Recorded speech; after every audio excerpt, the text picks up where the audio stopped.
Cordial saludo para todos. Mi nombre es Víctor Rodríguez. Yo soy el director académico del Centro Internacional de Entrenamiento Médico de ANSET en Cali, Colombia. Y el día de hoy voy a estar acompañándolos en este simposio internacional de reanimación cardiopulmonar, hablando específicamente de la terapia eléctrica, enfocado a todo lo que son el soporte vital avanzado y hablando específicamente de lo que son los ritmos de paro, taquicardias y ritmos lentos como tal. Es un tema bastante interesante. Voy a estar hablando un tiempo con ustedes y mostrándoles algo de la evidencia actual con respecto a estos temas. Agradezco al comité organizador de CICAT por haberme extendido la invitación y bueno, espero que les guste este tema tan importante y que a veces no lo conocemos muy bien y que es muy importante manejarlo a la perfección. Declaro que no tengo ningún conflicto de interés. Voy a hablarles aquí de evidencia y de pronto se tocarán algunas marcas que resaltan, más no recomiendo alguna en especial. Simplemente quiero mostrarle a cada uno de ustedes lo más nuevo y lo que actualmente pues se está utilizando enfocados específicamente a la terapia eléctrica. Charles Chaplin decía, aprende como si fueras a vivir toda la vida y vive como si fueras a morir mañana. Y la educación médica continua es algo muy importante para cada uno de los profesionales de la salud y constantemente estamos en este proceso de aprendizaje, ya que de la actualización continua y de todo el proceso de entrenamiento que realizamos constantemente hace que mejoremos nuestras aptitudes y podamos realizar de mejor forma cada uno de los tratamientos con nuestros pacientes, y creo que eso es lo que nos hace ser mejores profesionales a cada uno, y por eso aún en este momento que estamos cruzando, como es una pandemia, ustedes están aquí entrenándose, actualizándose para dar lo mejor con cada uno de sus pacientes. Cuando hablamos de terapia eléctrica debemos entender que es la aplicación de terapia eléctrica con unos fines específicos, y esos fines específicamente son fines terapéuticos. Dentro de las que utilizamos generalmente estamos hablando de la desfibrilación, la cardioversión, el uso del marcapasos como tal. Generalmente las que más utilizamos son las dos primeras, la desfibrilación y la cardioversión, pero nos damos cuenta que el marcapasos, que es una terapia definitivamente necesaria en los pacientes que tienen ritmos lentos asociados a inestabilidad hemodinámica, no es utilizada por desconocimiento del profesional de la salud en muchas ocasiones, por no conocer el equipo, no saber adecuadamente cómo se coloca el marcapasos y las indicaciones claras que hay para eso. Entonces vamos a tratar de romper un poco este miedo y que ustedes tengan en cuenta y les quede muy claro lo que se debe hacer con nuestros pacientes en el momento de aplicar un marcapasos también. ¿Y qué es lo que buscamos? Está encaminada a transferir electrones al miocardio con el fin de que rompamos esa barrera transtorácica que se encuentra, que ahorita en unas diapositivas posteriores vamos a entender un poco más con respecto a esto. Mr. Bean siempre ha estado más adelantado. Ya sabía cómo desfibrilar hace mucho tiempo.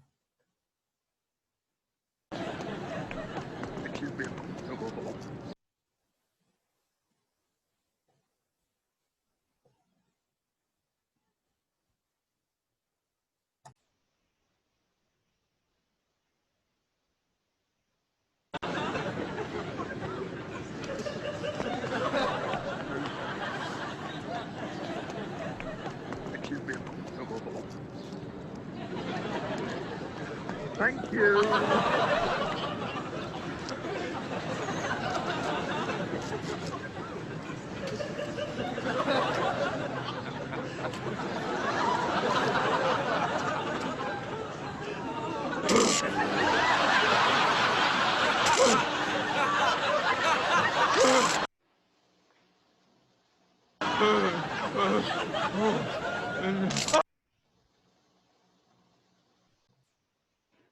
Debemos entender que hay unos principios básicos con respecto a la terapia eléctrica, y esta se rige por las leyes de la electricidad.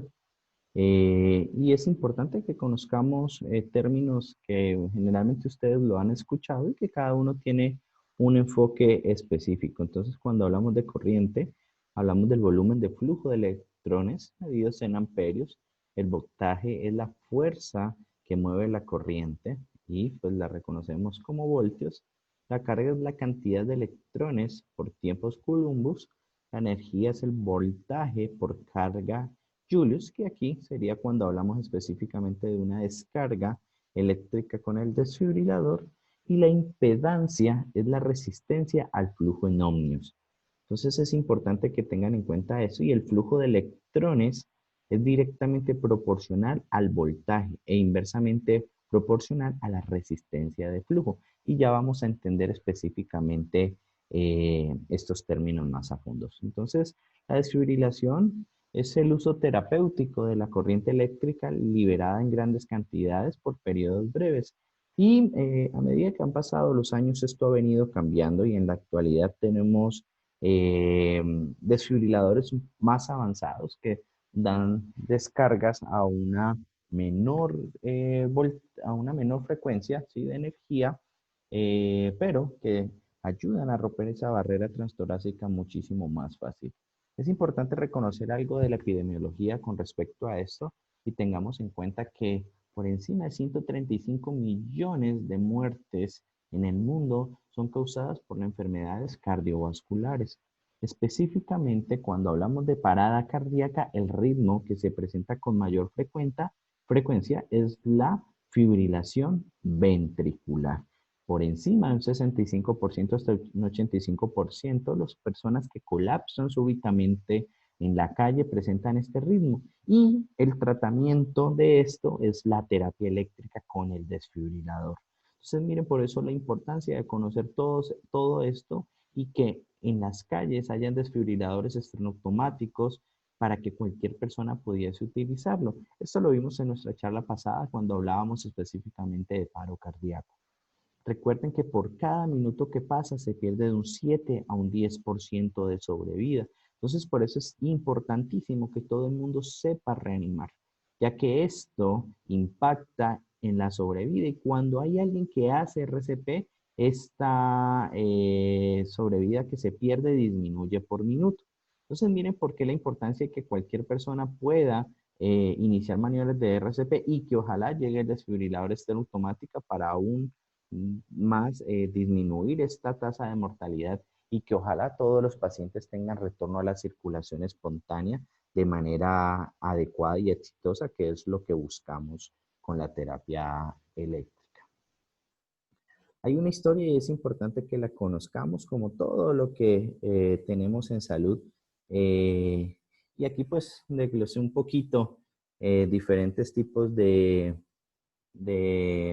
procesos que han ido sucediendo a través del tiempo, ¿vale? Entonces es importante que lo recordemos porque esto es lo que nos va a llevar a entender. Y es la relación del hombre con la electricidad se ha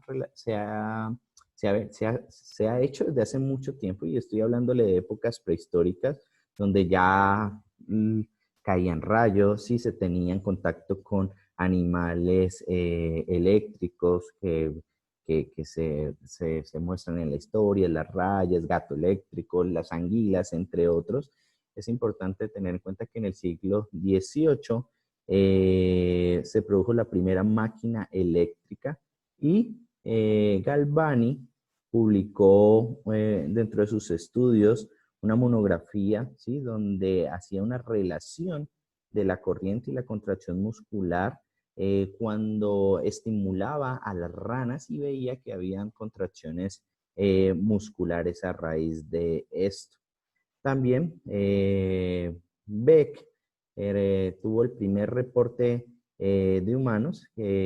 Básicamente lo que él decía era que muchos corazones estaban demasiado buenos para morir. A él le debemos esa analogía específicamente. Y es cierto, muchos corazones están muy buenos y muchas veces no hay un tratamiento adecuado enfocado a la reanimación, a la desfibrilación, y pues esto sería algo que en el 2020 no debería seguir pasando como tal. En 1955, Paul Sol generó la primera desfibrilación a tórax cerrado y esa es una de las marcas más reconocidas que tenemos de desfibriladores. Miren que finalizando los 70 ya habían reportes del desfibrilador externo automáticos en Inglaterra, que luego ya se fue extendiendo y que en los años 90 tomó un auge bastante importante en Estados Unidos cuando se comenzó a aplicar en Las Vegas. Y en el 80 hubo pues el primer reporte de un cardiodesfibrilador implantado en una persona que lo necesitó como tal. Entonces miren cómo la evolución de esto nos ha venido aportando diferentes cosas a los desfibriladores que tenemos pues en la actualidad. Hay tres teorías específicamente que hablan acerca de los mecanismos de acción cuando cuando aportamos una energía a través de un desfibrilador, ya sea un desfibrilador externo automático o un desfibrilador convencional como el que tenemos pues en nuestros servicios. La primera de ellas es la teoría de la masa crítica y esta teoría propone que la descarga o el shock necesita solo eliminar ondas fibrilatorias en una cantidad crítica en el miocardio para que la arritmia sea revertida o se extinga como tal. Una forma de demostrarles que las desfibrilaciones más exitosas en modelos experimentales de perros específicamente, se ha realizado esto si los electrodos están en las posiciones tradicionales que utilizamos en el paciente pues, humano. Cuando la colocamos acá a nivel infraclavicular, en la zona derecha, que habla específicamente a nivel del ápex pulmonar, y la otra que colocamos a nivel izquierdo, bien, a nivel de la línea axilar anterior, más o menos con quinto espacio, que más o menos estamos hablando del ápex cardíaco. Es por eso que utilizamos generalmente la posición, esa posición tradicionalmente en base a la teoría de la masa crítica. Esta teoría, que es del límite superior de la vulnerabilidad, ahorita les voy a mostrar una imagen, fue un hallazgo importante en algunos experimentos, hablando específicamente de descargas para revertir fibrilaciones ventriculares. Entonces se dieron cuenta que cuando se aplica eh,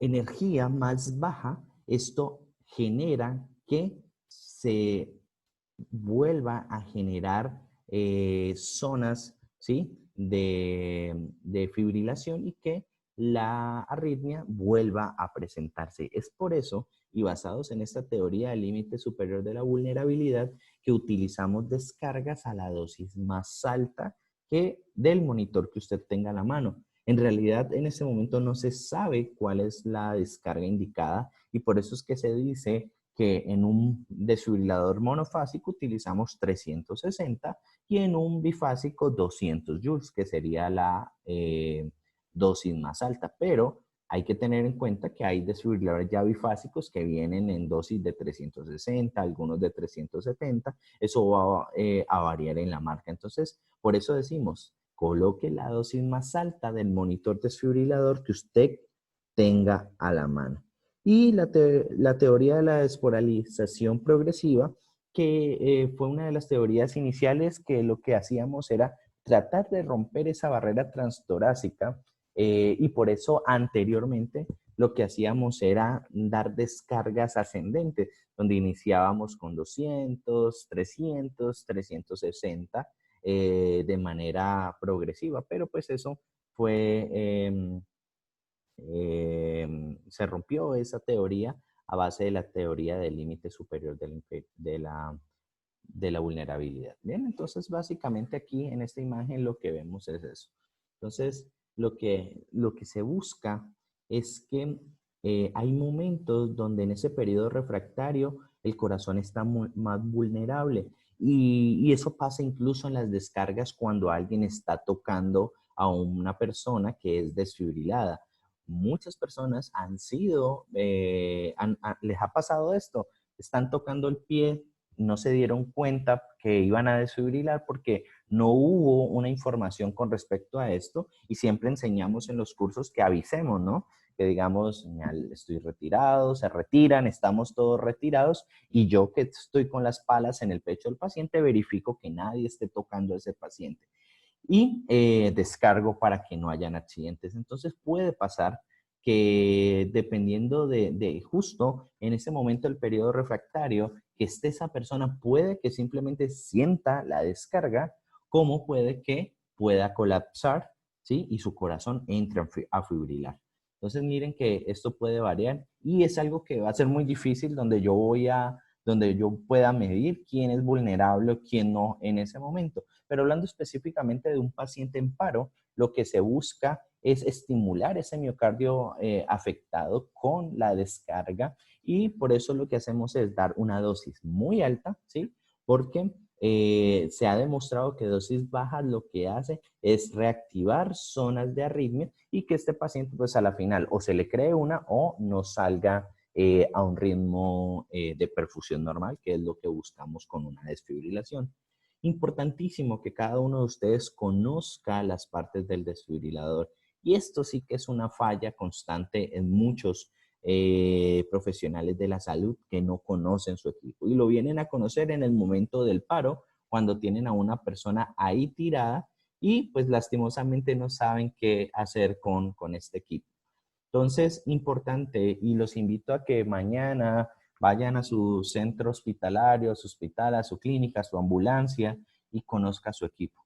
Que se tome 10 minutos en vez de conectarse a Instagram, a Facebook y juegue con el desfibrilador, aprenda a encenderlo, aprenda dónde están los botones para aumentar el voltaje, ¿sí? Para disminuirlo, para cargar, para descargar. ¿Sí? Aprenda que el monitor tiene cómo yo sacar las palas para que queden pediátricas y es algo muy común que vemos que no lo saben.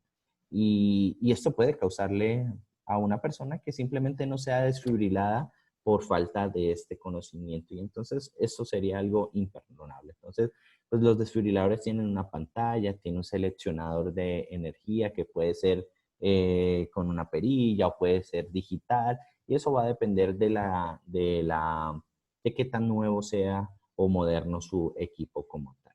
En las palas puedo seleccionar la energía, puedo cargar, puedo descargar.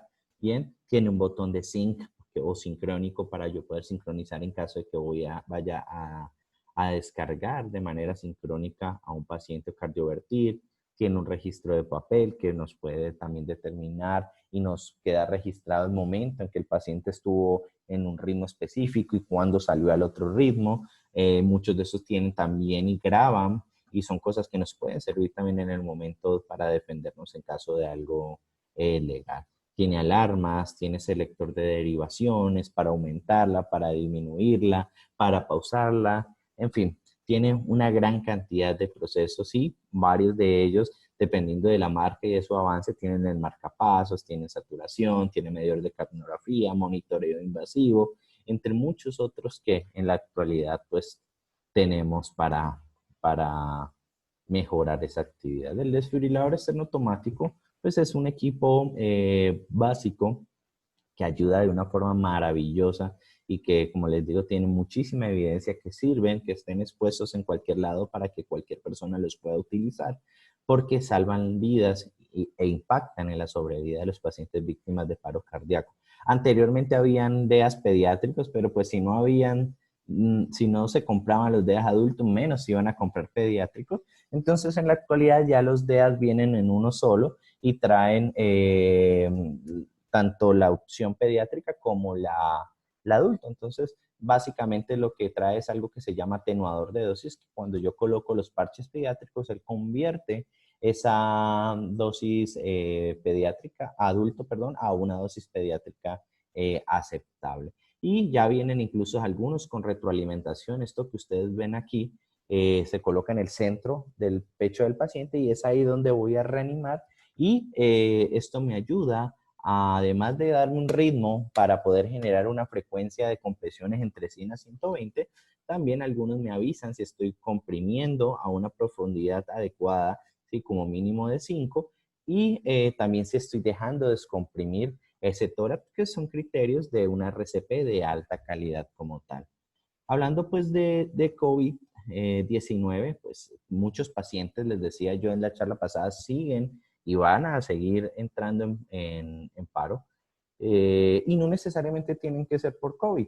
Bien, en la actualidad, obviamente, cualquier paciente es una sospecha para presentar COVID-19 o, pues, si ya está confirmado, mucho más. Y aquí, hablando específicamente de los DEAs que se utilizan más en la parte extrahospitalaria, pues se tiene que tener en cuenta que la desfibrilación genera aerosoles por la contracción muscular, pero cuando son con parches, ¿sí? A diferencia de las palas, los parches generan menos este tipo de contracciones y de movimientos exagerados en el paciente en el momento de desfibrilar. Bien, entonces, ¿qué es lo que debemos tener en cuenta en cualquier proceso? La bioseguridad, ¿ok? Tener nuestras gafas, nuestra tapabocas de alta eficiencia y la bioseguridad. En el ámbito fuera del hospital, una persona cualquiera que vaya a ayudar a otro, dentro de lo que se recomienda actualmente es que pudiera colocarle un tapabocas a la persona que está ahí colapsada, yo como rescatista o primer respondiente tener mi tapabocas también e iniciar maniobras de RCP solo con las manos mientras llega el personal de ambulancia después de haber activado el sistema médico de emergencia y que los paramédicos ya hagan todo el proceso más avanzado con todas las normas de bioseguridad como debe ser. Muy bien. Entonces es importantísimo que lo tengamos en cuenta. Hay diferentes tipos de desfibriladores y en la actualidad se siguen manejando, tanto el desfibrilador monofásico, que son estos, y es importante que usted aprenda a reconocerlos. Y ahorita les voy a mostrar algunos estudios que han hecho comparaciones entre estos y usted puede sacar sus propias conclusiones con respecto a esto. Entonces, como les decía, estos monofásicos fueron los que por mucho tiempo se utilizaron y tenían un poco menos funciones en la actualidad a lo que traen los bifásicos, que traen muchísimas cosas específicas de monitoreo, signos vitales, algunos vienen con DEA incluido, y pues esto obviamente va a variar en precios bastante importantes, y ahí ya pues toca que cada país que está aquí presente, cada centro hospitalario, cada hospital, dependiendo de sus recursos, pero así mismo va a adquirir lo que necesita. Lo importante es que por lo menos tenga las 3 terapias básicas que necesitamos, que es la desfibrilación, la cardioversión con el modo sincrónico y el marcapasos transcutáneo, que nos va a ayudar en arritmias pues, muy frecuentes que se presentan. Entonces hay diferentes tipos de onda. Y las características de este tipo de onda es algo muy de ingeniería biomédica, de ya otros profesionales, pero para que lo entendamos un poco como profesionales de la salud, entendamos que cuando se refieren a monofásico, su nombre lo indica y es básicamente que va en una sola fase. Cuando hablamos de bifásico es que va en 2 fases. Y aquí les voy a explicar un poco más detallada las diferentes tipos de ondas que tenemos. Monofásicas, entonces hay diferentes tipos de ondas monofásicas y una de las características de las más conocidas fue la onda exponencial truncada, ¿bien?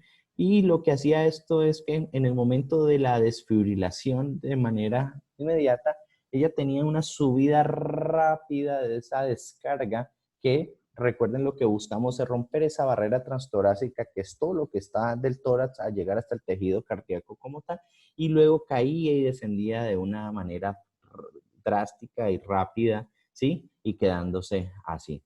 Teníamos este tipo de onda sinusoidal que también subía de una forma bastante rápida, pero iba cayendo de una manera más ascendente, ¿bien? Perdón, una manera, iba cayendo descendente de una manera más lenta como tal. Y esto se fue viendo a medida que iban avanzando pues, los equipos y se pudieron hacer diferentes estudios de ingeniería, mejorando las opciones en busca de romper ese flujo de electrones que describíamos hace un rato. Dentro de las ondas bifásicas, lo que hay, una de estas es la onda bifásica truncada, que lo que hace es así mismo como cae, se eleva un poco más rápido y va en 2 fases, de positivo a negativo dentro de un plano cartesiano. Y esta que vemos aquí, que es la onda bifásica rectilínea, ¿sí? Que tiene una fase constante y tiene una fase fija como segunda opción. Y lo que ha querido demostrar la diferencia entre lo monofásico y lo bifásico es que estos con un flujo de corriente unos joules más bajos, vencen mucho más rápido la barrera transtorácica. Bien. Y esta que es la onda bifásica pulsada, que es otro tipo de onda dentro de las bifásicas. Y como les decía, ya son explicaciones muy de ingeniería y de cada uno de los equipos que han visto un beneficio diferente en cada una de estas ondas. Entonces, dependiendo de la marca, algunos usan cualquiera de estas tres que estábamos viendo. Entonces, ¿qué es la impedancia transtorácica? Entonces, se dice que la impedancia es de entre 70 a 80 ohmios y esto va a depender mucho de las características del paciente. Un paciente muy obeso pues va a tener más tejido adiposo, ¿sí? Que va a ser más difícil de romper, ¿bien? Y para esto pues debemos utilizar diferentes tipos de cosas. Uno podemos tener las palas, otro podemos tener los parches. Para las palas debemos hacer una buena presión, ¿sí? Para poder ayudar a que esa energía se pueda transmitir de manera adecuada. Y es ahí uno de los problemas en la desfibrilación porque muchas de las personas cuando utilizan un desfibrilador no hacen una buena presión con las palas. Y están los parches, que los parches son mucho más seguros ya que se adhieren de una forma muy buena al tórax del paciente, realizando una descarga más segura, ¿sí? Y más efectiva a diferencia de las palas. Y no necesita una presión específica la que debemos hacer con las palas. Obviamente para eso vamos a necesitar la gel conductora, que es muy importante para poder realizar pues, una conducción y que nos ayude a mejorar la efectividad de esa descarga y obviamente a vencer esta barrera transtorácica mejor. Entonces, entre parches y palas, pues hay diferentes estudios. Con cualquiera de las dos lo podemos hacer, pero debemos tener en cuenta que los parches son pues, la mejor opción y por eso muchos de los equipos actualmente traen todavía las palas porque con ellas podemos monitorizar, podemos hacer diferentes cosas, pero para el momento de descargar, si podemos tenerlo con parches, pues va a ser muchísimo mejor. Este estudio es un estudio bastante importante donde hace comparación entre las ondas monofásicas y las ondas bifásicas y lo que buscaban era mostrarnos cuál tenía una mejor efectividad, hablando específicamente del retorno a la circulación espontánea. En realidad, lo que les decía, y por eso los bifásicos han tenido un mejor auge, más no es que sean mejores que los monofásicos, y eso es importante que lo tengan en cuenta. Y si usted todavía tiene un monofásico en su servicio, no se preocupen, sigue funcionando muy bien, puede seguir haciéndolo a la dosis de descarga máxima que lo da, ya que no hay diferencia en cuanto a los bifásicos. ¿Cuál es la diferencia? Pues que con menos energía puedes romper esa barrera transtorácica más rápido. Entonces, por eso es que hablamos que se dan descargas de 200 joules con un bifásico, mientras que con un monofásico damos una dosis más alta de 360. Y pues estos bifásicos tienen una mayor eficacia con esa dosis más baja. Y pues ya ahí entra todo lo nuevo que traen los bifásicos, que es todo ese monitoreo, todas esas cosas bonitas que nos ayudan a complementar y que en un solo equipo podemos tener muchas otras funciones que nos van a servir dentro del paciente que lo necesite. Bien. Entonces, en realidad, pues los desenlaces son muy parecidos, muy iguales y es importante que usted tenga eso claro, que muchas veces escucho decir mucha gente, no, es que el bifásico es mejor. No, ¿ok? Básicamente, pues ayuda a romper un poco más rápido esa barrera transtorácica, pero en realidad tienen los mismos desenlaces, entonces no se sienta inseguro si usted en su hospital tiene el uno o el otro. Entonces, importantísimos tener en cuenta y pues era lo que les decía, dependiendo pues así mismo de la onda que se esté utilizando. En este caso, se comparó también pues una bifásica exponencial truncada bien, a una rectilínea bifásica y asimismo pues miren que se utilizó con la bifásica truncada 150 a 200 joules y con la rectilínea bifásica 120 a 200 joules. Y en la monofásica, pues los 360 joules tradicional que utilizamos. Bien, y pues en realidad no hay diferencia entre la una y la otra, ambas tienen buenos resultados, hablando específicamente pues del retorno a la circulación espontánea. La ubicación de los electrodos puede variar y esto va a depender, como les decía, ahora que hablábamos de las diferentes teorías que ayudan a enfocarnos en la desfibrilación y por qué la importancia. Entonces les hablaba de una de las teorías que por eso es que siempre colocamos los parches de esta forma, pero en realidad hay otras opciones que ustedes las pueden utilizar en caso de diferentes procesos, quemaduras, lesiones importantes, pacientes que tengan algún tipo de dispositivo. Entonces, no solamente es esta tradicional APEX anterior, bien, podemos utilizarlo biaxilar, tiene muy buena evidencia, el Comité Europeo la recomienda bastante, o podemos utilizar la anterior y posterior, que también en niños por lo menos es muy utilizada, y por lo menos en el caso de del marcapasos transcutáneo, cuando colocamos los parches, lo colocamos de esta forma como tal. Y esto es algo nuevo que en la actualidad se está buscando, y es la secuencia de doble desfibrilación.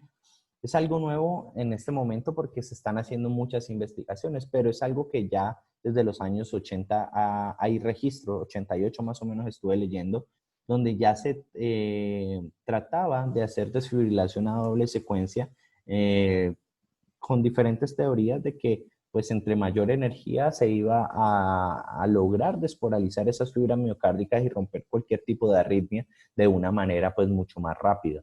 En realidad, en la actualidad, los diferentes estudios no han demostrado una diferencia entre una desfibrilación tradicional con un desfibrilador a la doble secuencia de desfibrilación, aunque se sigue pues investigando, y pues esta es la forma en que se está utilizando.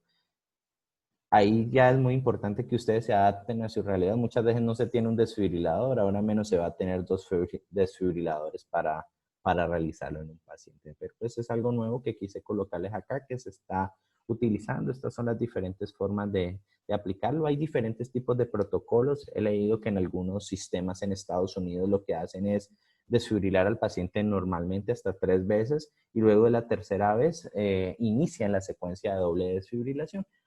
Pero pues eso puede ser adaptado dependiendo pues de cómo usted lo quiera. Puede iniciarlo si quiere a doble desfibrilación de forma inmediata.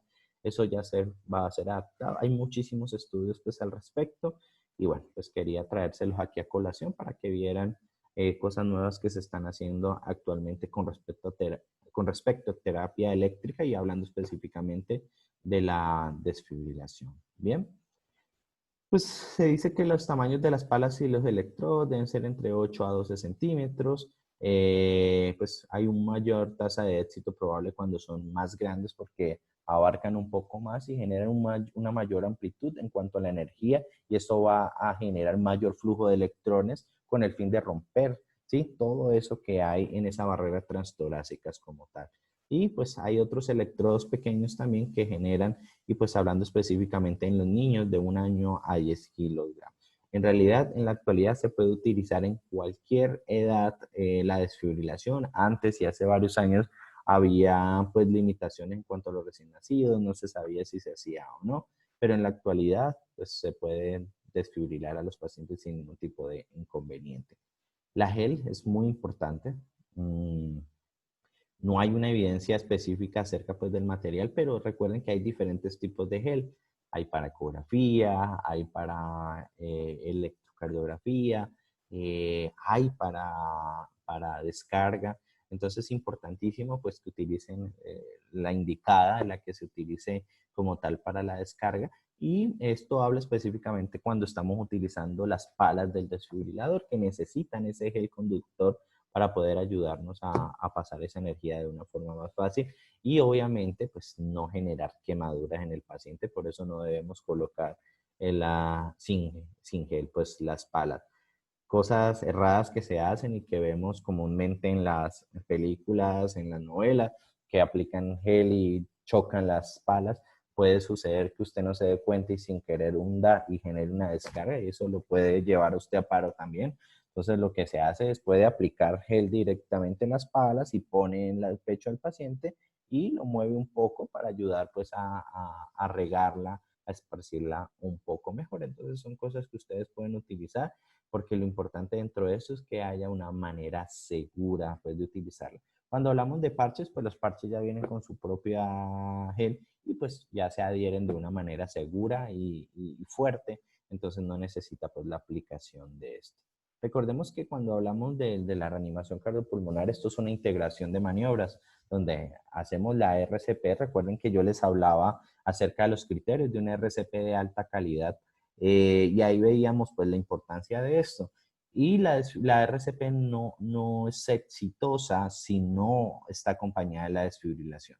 Bien, y más cuando hablamos específicamente de ritmos desfibrilables como la fibrilación ventricular o la taquicardia ventricular sin pulso. Entonces, importantísimo y recomendaciones cuando vayamos a desfibrilar. Se debe dar RCP mientras se está colocando el desfibrilador, ¿sí? Entonces, si estoy hablando de un DEA o de un monitor desfibrilador ya, mientras mi compañero está encendiendo, pegando los parches, yo tengo que seguir dando RCP.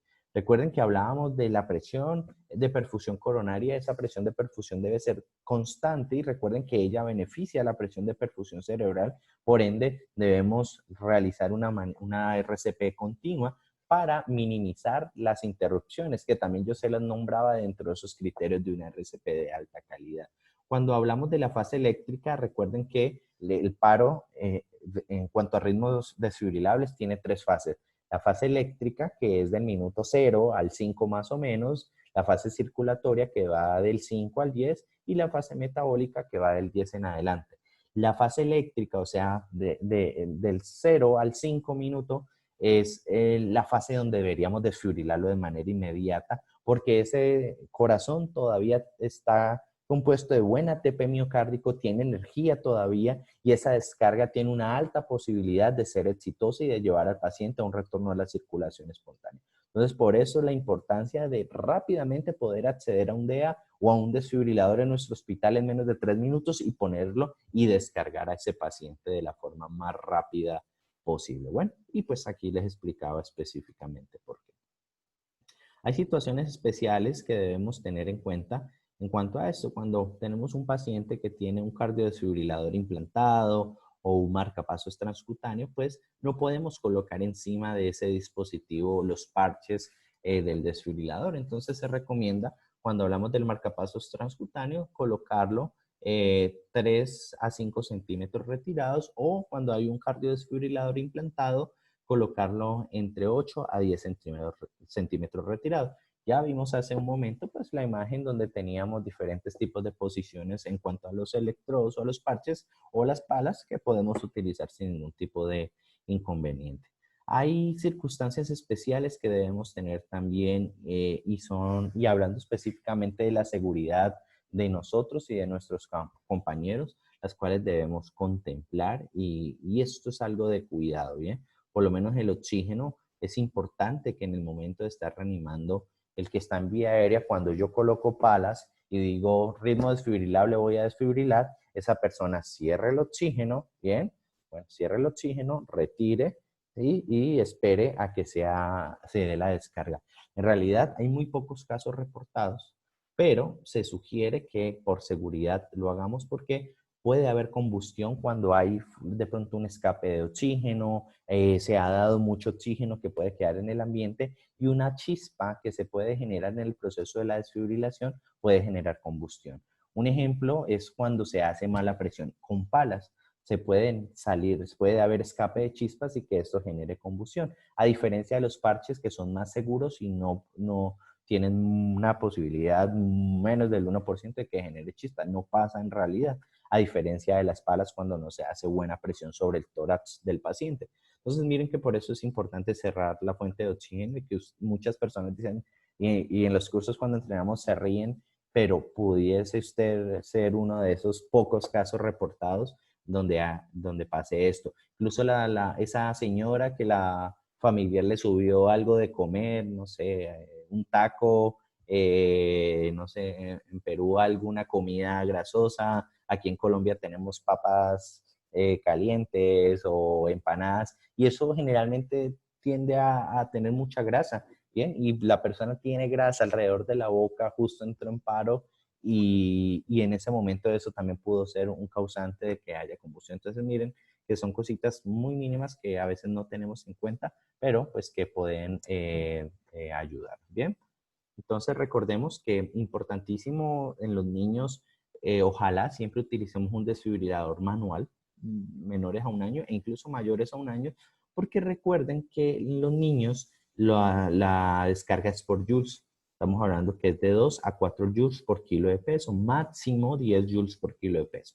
En la práctica, ¿qué hacemos y qué se recomienda? Puedes iniciar con 2 joules por kilo, pasar a 4 joules por kilo, pasar a 6 joules por kilo, 8 joules por kilo y máximo, pues 10 joules por kilo, ¿vale? Entonces, pues eso se podría hacer en ellos, como les decía, dependiendo pues del tamaño. Si estamos con palas, pues uno puede retirar la lata y queda la pala pediátrica. O si estamos con parches, de igual forma lo podemos colocar así anterior o posterior.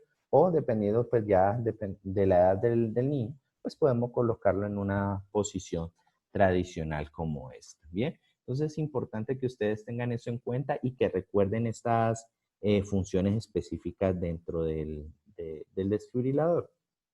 Recordemos que la hipotermia es un caso especial porque la hipotermia incrementa el tiempo de tolerancia al paro cardíaco. Entonces podemos tener pacientes con frecuencias muy bajas y no necesariamente está muerto. Bien, entonces por eso en paro, que es un caso especial en reanimación por hipotermia, debemos tenerlo hasta una temperatura normal para poder decir que el paciente está muerto. De lo contrario, hay que seguir haciendo las maniobras y esto pues puede extenderse por varios minutos. Entonces, el paro cardíaco por hipotermia también genera una neuroprotección, ¿sí? Recuerden que protege el cerebro y esto reduce el flujo sanguíneo durante todo el proceso de la reanimación. Entonces, ¿y por qué pasa eso? Pues por una disminución del metabolismo y también inhibe pues un proceso deleterio, hablando de la hipoxia cerebral, que tradicionalmente en un caso normal de paro, pues a partir de los 4 a 6 minutos, pues ya hay hipoxia, hay muerte celular, o sea, las neuronas se mueren y pues por eso es que estos pacientes quedan con secuelas neurológicas importantes dentro de pues, posterior a un paro. Entonces, miren, por eso la importancia de tener esto muy claro. Si la temperatura es menor a 30 grados, pues lo que se hace es dar 3 descargas seguidas y ya de ahí no se dan más descargas, ¿bien? Hasta tener una temperatura central ya normal que se va a ir pues incrementando progresivamente. Al igual que los medicamentos, pues los damos también a unas dosis diferentes, pero pues este no es el tema específicamente aquí, pero era importante que lo recordáramos como tal. Los pacientes con el tórax muy peludo también es un caso especial dentro de los parches del DEA. ¿Qué debemos hacer? Depilar el área donde vamos a pegar los parches, porque lo importante es que ellas se adhieran bien a la piel del paciente para poder generar una descarga adecuada. Entonces, importantísimo que dentro de ese DEA o dentro de nuestro carro de paro se tenga algún método para poder rasurar esa zona solamente donde se van a pegar los parches, una máquina de afeitar, una cuchilla especial o esparadrapo, se pega, se retira rápidamente y eso nos va a ayudar. Recuerden que es una emergencia y debemos hacerlo pues de la mejor forma posible y más rápida para poder beneficiar al paciente. Importante, y pues aquí, ojo con los morbosos, aquí básicamente lo que les quería recordar es el tórax húmedo. Los pacientes con el tórax húmedo, ¿qué debemos hacer? Secar el tórax. Bien, entonces ese paciente que salió de la piscina, ese paciente que está diaforético totalmente, ¿qué vamos a hacer?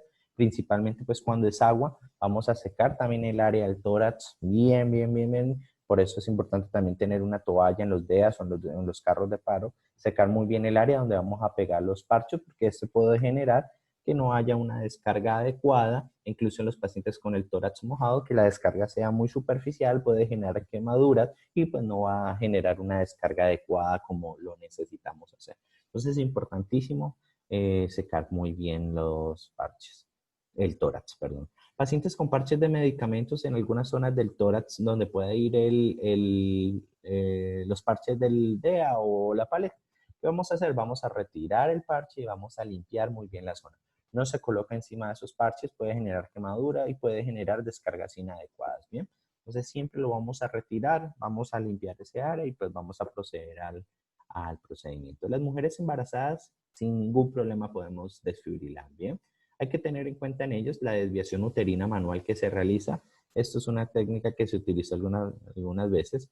Ya esto pues tiene muy poca evidencia porque no es tan efectiva. Esto es un caso extremo cuando haya alguien donde esté solo, pero siempre lo que vamos a buscar es hacer una desviación uterina hacia el lado izquierdo de manera manual, bimanual, ojalá. Entonces es una de las personas más que entra dentro del proceso de la reanimación cuando tenemos una mujer embarazada por encima de las 20 semanas. Y esto también se lo recordaba en la charla pasada cuando les hablaba de RCP de alta calidad. Muy bien, miren que ahí hablamos bastante acerca de la cardioversión, perdón, de la desfibrilación. Y es un tema bastante importante y es la terapia eléctrica más usada. Vamos a entrar a la cardioversión. Y la cardioversión, ¿cuándo lo utilizamos? Lo utilizamos cuando tenemos ritmos de preparo rápidos, o sea, taquicardias que generan inestabilidad en nuestro paciente. Dolor torácico opresivo, disnea, ¿sí? Paciente con signos de shock asociados a hipotensión, alteración del estado mental. Bien, son los criterios para yo definir y decir este paciente está inestable. Con uno solo que tenga el paciente de esto, disnea, cualquiera de estos asociados, ¿sí? A un ritmo de esto, pues vamos a cardiovertir. Bien, y esto entra dentro del protocolo de taquicardias, que lo van a ver en otra de las charlas y es muy importante que lo tengan. Entonces, para yo poder cardiovertir, debo tener los criterios de inestabilidad. Uno solo que tenga ese paciente, ya con eso es igual a inestable. Bien, importante tener pues, darle sedación y analgesia a ese paciente, esto duele, por lo cual es un procedimiento que debemos tratar de hacerlo seguro y pues con confort para el paciente. En el monitor desfibrilador debemos ir y buscar donde dice sync o sincrónico para poder activar el modo asincrónico. Y cuando yo sé que está funcionando, porque sucede esto, vamos a ver que en ese ritmo rápido cada R va a ser cogida, ¿sí? O seleccionada, para que no lo malinterpreten en algunos países. Cada R va a ser seleccionada y ahí es donde se va a dar la descarga de manera sincrónica para poder generar una, ¿cómo les podría explicar? Como para poder resetear ese corazón y que vuelva a latir de una manera normal. Bien, seleccionamos la energía. Esto también va a depender del ritmo. No voy a entrar ahorita de pronto a hablar a esto porque sé que lo van a ver en las taquicardias. Entonces no quiero de pronto quitarle tema a otra persona. Importante asegurar el área. Nadie puede tocar al paciente porque esto también va a generar energía y pues puede generar algún problema en otra persona. Cargue y descargue, obviamente, aplíquele gel a las paletas, compruebe pues el ritmo, bien, si este ritmo cambió o mejoró. Importantísimo tener en cuenta que algunos dispositivos, cuando usted descarga de manera sincrónica, vuelve a manera sincrónica. Entonces hay que estar muy pendiente de esto porque puede pasar que usted se equivoque, descargue, no se dé cuenta que cambió a sincrónico y vuelve y le dé una descarga al paciente y resulta que no lo cardiovertiste, sino que lo desfibrilaste y el paciente entra en paro. Entonces hay que tener muchísimo cuidado con esto y siempre fijarnos de manera segura esto. Aumente el nivel de energía en caso de ser necesario y pues restablezca el modo sync, que era lo que les decía. Así es como se vería en caso de pues, que ustedes lo estén, esto es una taquicardia ventricular. Bien, entonces miren cómo aquí el monitor elige las R's y esto es lo que ustedes van a ver. Oh, esto es una taquicardia supraventricular. Y observen cómo cada una de las R's es tomada y ahí es donde el monitor va a generar. Además, pues que va a aparecer en nuestra pantalla el modo sync o sincrónico. Y esto es un desfibrilador bien viejito. Entonces, para los que tengan nuevo, pues va a tener muchas más ventajas de que los va a poder avisar de que lo están haciendo de una manera segura. Bien.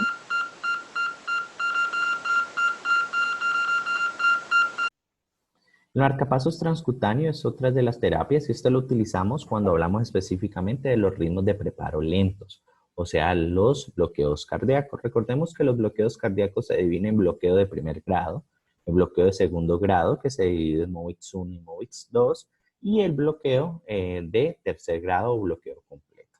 ¿Cuándo utilizamos el marcapasos? Cuando hay criterios de inestabilidad, los mismos criterios de inestabilidad que veíamos hace un momento acerca de las taquicardias también son aplicados para los bloqueos y con uno solo que tenga, pues vamos a colocar esto.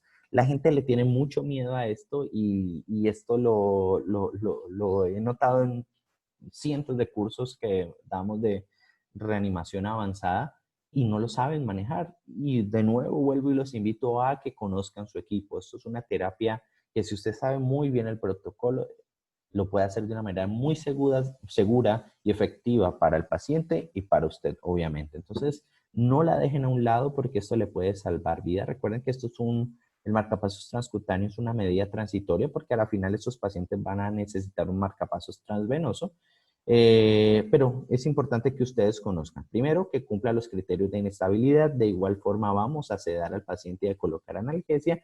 Cada monitor es diferente y tiene la función específica. Entonces, vaya a conocerlo. Entonces, algunos que están en inglés dice pacer. Los que están en español dicen marcapasos. Y miren que aquí, por lo menos yo llevo la perilla aquí y activo el modo marcapaso. Hay otros, pues, que simplemente hundo un botón y pues se activa el modo marcapasos. Le explico al paciente, lo que voy a hacer, esto duele y genera contracciones musculares bruscas, entonces es importantísimo que le expliques al paciente qué es lo que vas a hacer. Pegue los parches anterior y posterior generalmente, pero también lo podemos utilizar en una manera tradicional. Primero, seleccione la frecuencia cardíaca o rate cuando vienen en inglés y pues lo que podemos hacer es colocarla en un promedio entre 60 y 80, pues como recomendación lo podemos colocar en 70 como una medida media. Luego vamos a pasar a seleccionar la energía que vamos a transmitir y ella está demarcada por miliamperios, ¿ok? Eso es lo que se le va a dar a ese paciente. Entonces, lo que debemos hacer es que este paciente debe estar monitoreado porque yo debo observar todas sus variables vitales, porque recordemos que tenemos un paciente que está inestable y por eso le colocamos, por eso lo vamos a cardiovertir. Y pues por otro lado tengo mis marcapasos que yo debo verificar el ritmo de captura, pero que además mi paciente mejore hemodinámicamente. Recuerden que yo manejo pacientes y no monitores, porque puede llegar a pasar que les capture, pero que su paciente no mejore. Entonces ahí estamos haciendo las cosas mal. Entonces no puedo decir, es que ya me capturó, pero el paciente está muy mal y yo simplemente digo, no, pues ya me capturó. No, debo ayudarme. Y pues dentro del protocolo ahí entran medicamentos que podemos utilizar como la adrenalina, la dopamina, el isoproterenol y en los ritmos ya pues de primer grado y de segundo grado MOX1 utilizamos la atropina. Como les digo, no es tema ahorita, pero sé que lo van a ver en bradicardias y esas ya son otras opciones que hacemos dentro del tratamiento. Entonces, los miliamperios debemos ir subiéndolos dependiendo del equipo que ustedes tengan. Debo ir subiéndolos poco a poco, 10 en 10, y voy verificando a mi paciente y voy verificando el monitor para ver el ritmo de marcapasos que ahorita se los voy a prestar. Se los voy a presentar. Generalmente se dice en la literatura que por encima de 40 ya los pacientes capturan, pero pues eso va a variar de pacientes. Tal vez uno te capture en 40, en 50, 60, en 80, pero a modo de que conozcan, vamos a ir de 10 en 10, vamos a ir aumentando los miliamperios y vamos a verificar a nuestro paciente y al monitor como tal. Bien, importantísimo eso. Ese es otro tipo de monitor de otra marca. Entonces miren que aquí se hunde marcapasos, aquí lo determinan como frecuencia y aquí le hablan de corriente y no de miliamperios, ¿vale? Entonces, importante por eso que usted conozca cada uno de sus equipos como tal. Esto es un ritmo de marcapasos y es espiga y T de polaridad invertida al QRS. Y quiero que se lo aprendan así. Espiga y T de polaridad invertida al QRS. Espiga y T de polaridad invertida al QRS. Espiga y T de polaridad invertida al QRS. Espiga y T de polaridad invertida al QRS. Esto es un ritmo de marcapasos capturando. Esta es la característica clara que se presenta en el monitor cuando tengo un ritmo de captura y obviamente asociado a la mejora de mi paciente que está ahí y que es la mejor prueba de que este tratamiento me está funcionando como tal. Bien, y pues aquí están las opciones de parches que les decía que podríamos utilizar sin ningún tipo de inconveniente con mi paciente como tal. Muy bien. Entonces, eso era lo que les quería decir con respecto a la terapia eléctrica. Espero que les haya gustado. En nuestro canal de YouTube, Dianset, así nos encuentran en YouTube. Ahí tengo un video de terapia eléctrica donde con un monitor les mostramos todas las funciones, ¿vale? Vayan a verlo cuando puedan, les va a gustar mucho porque ahí explico todo lo de la desfibrilación, la cardioversión, el marcapaso con el monitor ahí, entonces sé que les va a ayudar muchísimo, entonces síganos ahí, suscríbanse a nuestro canal, ahí hay diferentes tipos de cosas.